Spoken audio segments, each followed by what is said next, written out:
लिखो the current which changes its direction, the current which changes its direction, the current which changes its direction periodically, the current which changes its direction periodically and its magnitude continuously, the current which changes its direction periodically and its magnitude continuously is called AC current या is called AC. The current which changes its direction periodically and its magnitude continuously is called AC. AC बेटा, AC में alternating current में current है, is called AC. समझ में आया ना बेटा? जैसे मैं एग्जांपल बताता हूं बेटा, ये एक AC है, जैसे साइन ग्राफ है ना बेटा, ये AC है. AC कैसे है? तो देखो बेटा, कुछ टाइम इंटरवल के लिए अगर मैं मान लो ये EMF का या करंट का ग्राफ है, EMF या करंट का ग्राफ है, ये करंट और टाइम के बीच का ग्राफ है. बेटा ध्यान से समझो, AC आसान चैप्टर नहीं है, AC के डिफिकल्ट चैप्टर है. ठीक है, AC के बाद से डिफिकल्टी खत्म हो जाएगी. AC के बाद से फिजिक्स की डिफिकल्टी खत्म हो जाएगी. बस रे ऑप्टिक्स है, उसमें किसी को आएगा समझ में, किसी को नहीं आएगा. रे ऑप्टिक्स आप लोग 10th में भी पढ़े थे, तो 10th से हालांकि बहुत टफ रे ऑप्टिक्स है, लेकिन फिर भी रे ऑप्टिक्स में थोड़ा बहुत प्रॉब्लम हो सकता है, नहीं तो आगे पूरे फिजिक्स में प्रॉब्लम नहीं होगा और उसी से आप पास हो गए.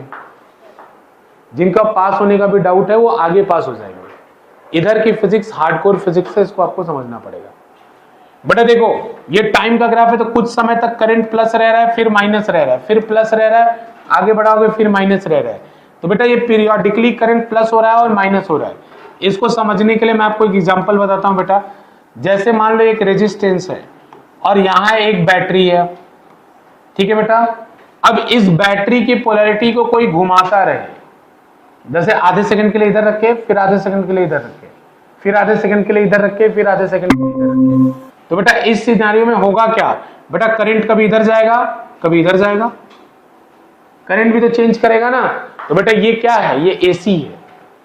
AC में direction of current periodically change होता है. पीरियोडिकली मतलब एक फिक्स टाइम इंटरवल बाद चेंज होता है. एग्जाम्पल के लिए हमारे घर में क्या आता है बेटा, AC. ठीक है ना, अल्टरनेटिंग करंट आता है. इसके अंदर दो तरह का सप्लाई होता है, AC और DC. अल्टरनेटिंग करंट और डायरेक्ट करंट.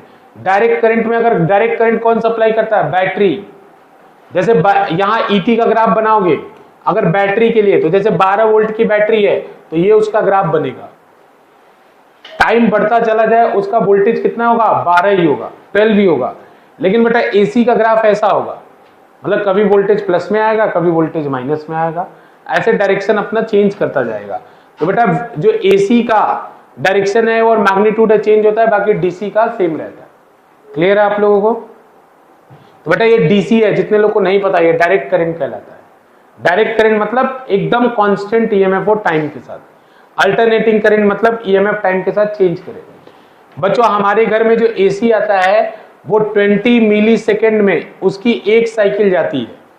बच्चों हमारे घर में AC ऐसा वाला ही आता है, तो उसको 20 मिली सेकेंड में उसकी एक साइकिल जाती है. एक साइकिल जाने का मतलब यहाँ साइन पड़े ना, साइन का ग्राफ, तो साइन के ग्राफ की ये एक साइकिल है.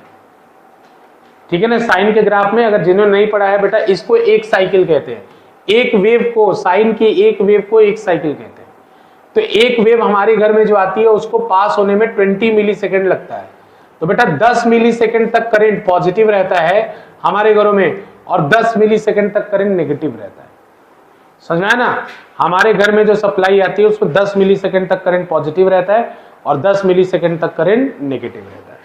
तो बेटा AC ये समझा रहा था बस. AC और भी फॉर्म में हो सकता है, भ्रम में न रह जाए. जैसे बच्चों AC ऐसे भी हो सकता है, ये ऐसे भी हो सकता है, ये भी AC है, ये ट्रायंगुलर AC है, ये ट्रायंगुलर AC है बेटा. इसमें भी तो ये हो रहा है ना, डायरेक्शन यहाँ प्लस है यहाँ माइनस है, तो डायरेक्शन पीरियोडिकली चेंज हो रहा है कि नहीं. तो ये भी AC है, लेकिन ये ट्रायंगुलर AC. ये गिटार में होता है, गिटार जानते हैं ना आप लोग, ये गिटार के अंदर ट्रायंगुलर AC होता है. ठीक है ना, इलेक्ट्रिक गिटार के अंदर. ठीक है, ये सब बनाने में मैं समझा रहा था बस.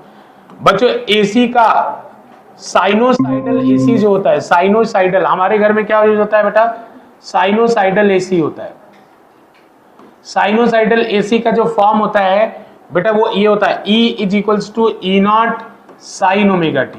बेटा ई नॉट की वैल्यू क्या होता है, कौन बताएगा? ई नॉट की वैल्यू क्या होती है?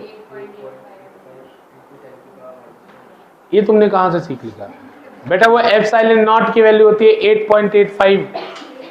ये ई नॉट है, ई नॉट का फॉर्मूला होता है। फॉर्मूला क्या होता है, कोई भी बताओ कॉमन सेंस लगा के। ई नॉट का कुछ फॉर्मूला होता है, आर्यन के अलावा कोई? तुम बताओ। NBA omega.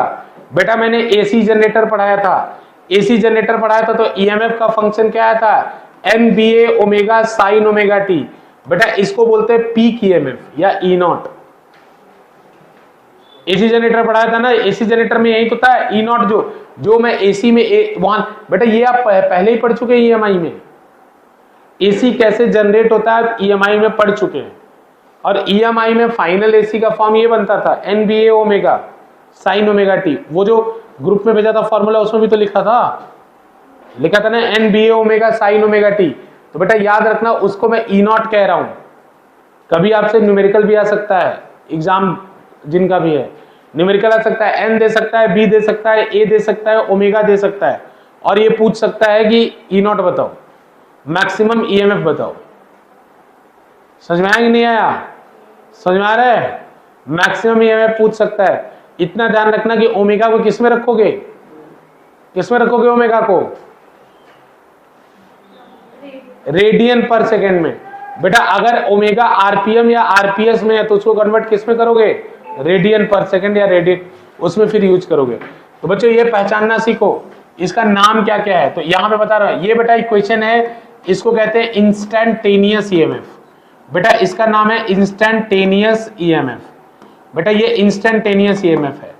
ये जो ई नॉट है बेटा, इसको कहते हैं peak EMF. Peak EMF, peak EMF या मैक्सिमम वैल्यू ऑफ ईएमएफ। बेटा पीक ईएमएफ या मैक्सिमम वैल्यू ऑफ ईएमएफ, ठीक है ना? इसको इंस्टेंटेनियस पीक ईएमएफ कहते हैं। ये देखो, जो बच्चा ये सब नहीं समझेगा ना, उसका न्यूमेरिकल नहीं होगा फिर। ये पीक ईएमएफ है, ठीक है? इंस्टेंटेनियस या पीक। इंस्टेंटेनियस ईएमएफ कब होगा? जब टी का फंक्शन हो। टी का फंक्शन नहीं होगा तो इंस्टेंटेनियस नहीं होगा, ये ई नॉट होगा। साइनोसाइडल एसी, साइनोसाइडल एसी, ठीक है? बेटा पीक ईएमएफ होता है। यहां ओमेगा क्या होता है? तो बेटा ओमेगा को कहते हैं angular frequency. Omega is angular frequency. बेटा ओमेगा क्या होता है? Angular frequency. इसकी यूनिट क्या होती है? तो वही रेडियन पर सेकेंड, ठीक है ना बेटा? इसके कुछ फॉर्मूले होते हैं जो आपको पता होना चाहिए। ओमेगा का क्या फॉर्मूला होता है? तो एक फॉर्मूला तो होता है 2π/t। एक फॉर्मूला क्या होता है? 2π/t। और बेटा 1/t को आप क्या लिख सकते हैं? 1 अपॉन टाइम पीरियड क्या होता है, किसी को पता है? f1 अपॉन टाइम पीरियड होता है फ्रीक्वेंसी। तो इसका ये भी फॉर्मूला होता है 2πf। इसका ये भी फॉर्मूला होता है 2πf। हमारे घर में कितने एसी की फ्रीक्वेंसी क्या आती है? हमारे घर में एसी की क्या फ्रीक्वेंसी होती है? हमारे घर में एसी की क्या फ्रीक्वेंसी है, पता नहीं आपको? हमारे घर में एसी की फ्रीक्वेंसी है 50 हर्ट्ज। हमारे घर में एसी की फ्रीक्वेंसी कितनी है? 50 हर्ट्ज। नहीं बताया? हमारे घर में 220 वोल्ट 50 हर्ट्ज एसी आती है। 220 वोल्ट 50 हर्ट्ज एसी आती है। अमेरिका में 110 वोल्ट 60 हर्ट्ज एसी आती है।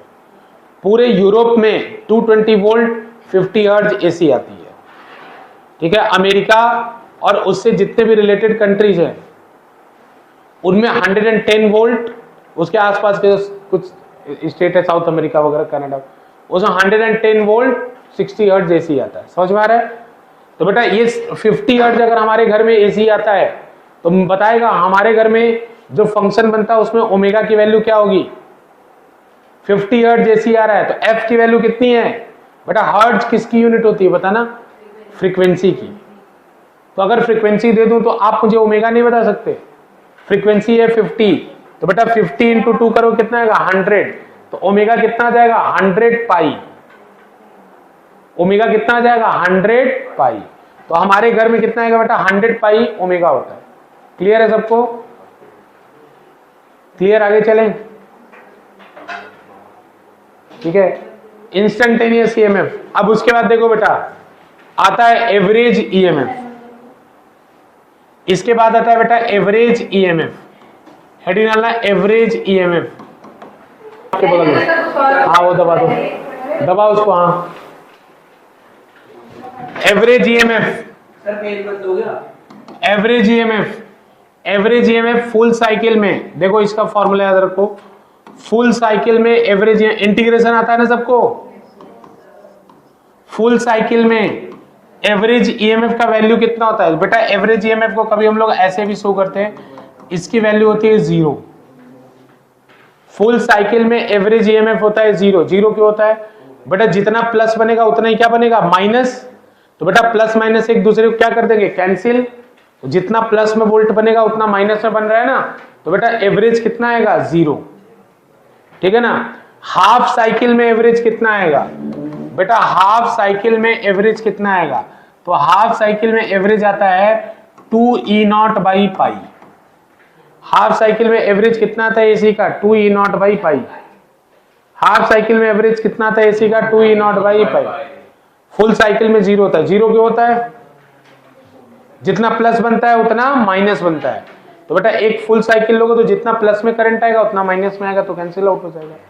अगर तुम इस तरह लोगे तो हाफ साइकिल में 2E0 बाई पाई, डन। ये डिराइव करना होता है, कर लोगे, डिराइव करना होता है, ठीक है। एक और तरीके का एवरेज होता है, दोनों डिराइव कराएंगे, चलो डिराइव कर लो, हाँ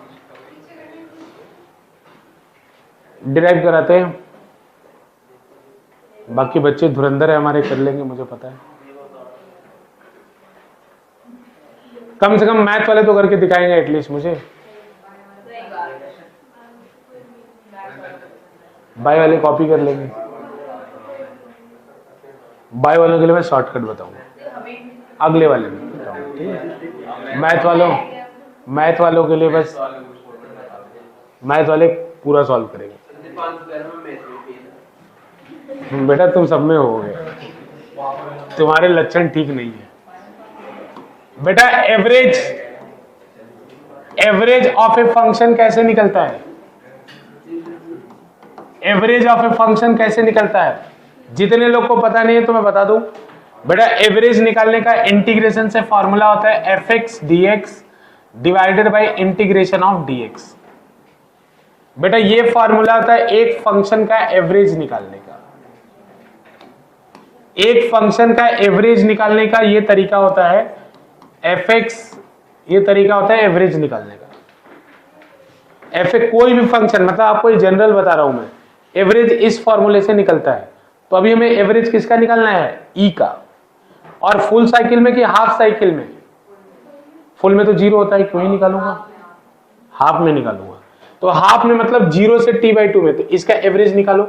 तो बेटा एवरेज ईएमएफ का अब फंक्शन हम लोग निकालेंगे, एवरेज ईएमएफ, तो एवरेज ईएमएफ का फॉर्मूला कितना होगा एक हाफ साइकिल में, तो देखो बेटा ऐसे लिखूंगा ई डी टी अपॉन, यहां भी बेटा dt, E D T upon D T. बेटा यहां लिमिट कितना चलेगी 0 से t/2, बच्चों t बराबर कितना होता है 2π/ω, तो बेटा t/2 बराबर कितना होगा π/ω, तो यहां लिमिट चलेगी 0 से π/ω, यहां भी लिमिट चलेगी 0 से π/, लिमिट लगा दिया। अब बेटा e की वैल्यू पुट कर दो, e की वैल्यू जब पुट करोगे तो क्या आएगा E0 sin ωt dt 0 से π/ω अपॉन, इसका इंटीग्रेशन तो डायरेक्ट π/ω हो जाएगा, शॉर्टकट अगले वाले का, इसका नहीं। अरे लिखना है तुम लोगों को, सबको लिखना है।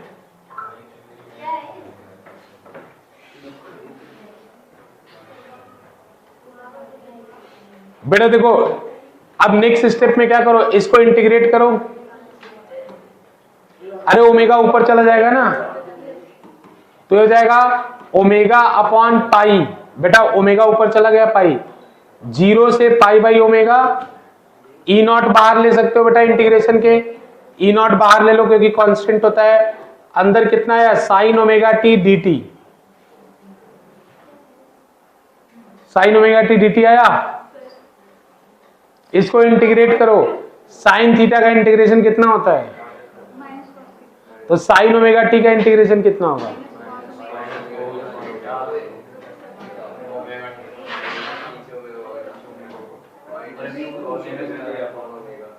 मानो सर। सर ये तो देख लो एक बार आप, सर देख लो, बच्चे मुझे गलत बता रहे हैं, इंटीग्रेशन नहीं बता रहा मुझे। इसका मैंने इंटीग्रेशन पूछा ना साइन ओमेगा टी का, बच्चे कह रहे हैं cos minus cos omega t upon omega b, upon omega b. करो करो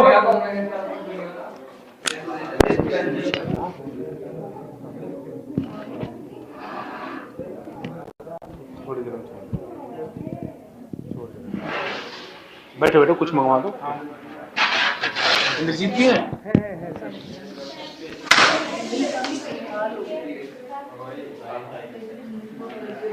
ठीक है, मैं जल्दी छोड़ूंगा क्लास आज, ये इंटीग्रेशन करके मैं छोड़ दूंगा आज क्लास। ठीक है जाओ, अभी कुछ लोग आए हुए हैं तो मैं इस वजह से, मानो सर ने अभी बोला अरे कर तो लो इसको पूरा, इसको बिना किए जाने नहीं दूंगा मैं। तो बेटा ये कितना है, E naught omega upon pi sine omega T का इंटीग्रेशन कितना होगा, minus cos omega T by omega. तो यही कहा ना, minus cos omega T by omega. बेटा जिसको इंटीग्रेशन नहीं आता है वो अलग से कंसल्ट करेगा, मेरे से भी कर सकता है। 0 से पाई बाई ओमेगा ये लिमिट चलेगी बेटा, 0 से पाई बाई ओमेगा ये लिमिट चलेगी। ठीक है, अब इसको सॉल्व करो, इसको सॉल्व करोगे तो कितना होगा, ओमेगा से ओमेगा कट गया, काट सकते हो इसको, ई नॉट अपॉन पाई ब्रैकेट के अंदर माइनस कॉस ओमेगा टी की जगह क्या डाल सकते हो, pi by omega, minus minus plus हो जाएगा, फिर क्या डाल दोगे, कॉस जीरो, कॉस जीरो। तो बेटा ओमेगा से ओमेगा कैंसिल हो गया, ये कितना आएगा, ई नॉट बाई पाई। बेटा माइनस कॉस पाई कितना होता है, minus minus one, cos pi कितना होता है, माइनस वन और प्लस वन। तो बेटा माइनस माइनस प्लस वन हो जाएगा, plus one plus plus one, ये कितना आएगा बेटा, 2 E naught by pi, 2 E naught by pi is the answer. बच्चों बहुत लोगों का कल एग्जाम है इसलिए मैं छोड़ रहा हूं, कब तक जल्दी जल्दी इसको फिनिश, मतलब थोड़ा सा ऐसा है, मैं थोड़ा और पढ़ाता लेकिन कुछ लोग आ गए इसलिए मुझे वेट करना पड़ेगा। लिख के जाओ, अरे ये लिखो,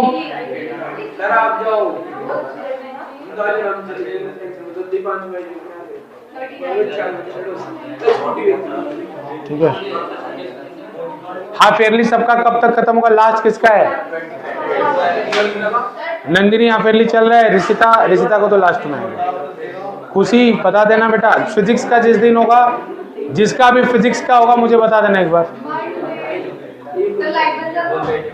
नहीं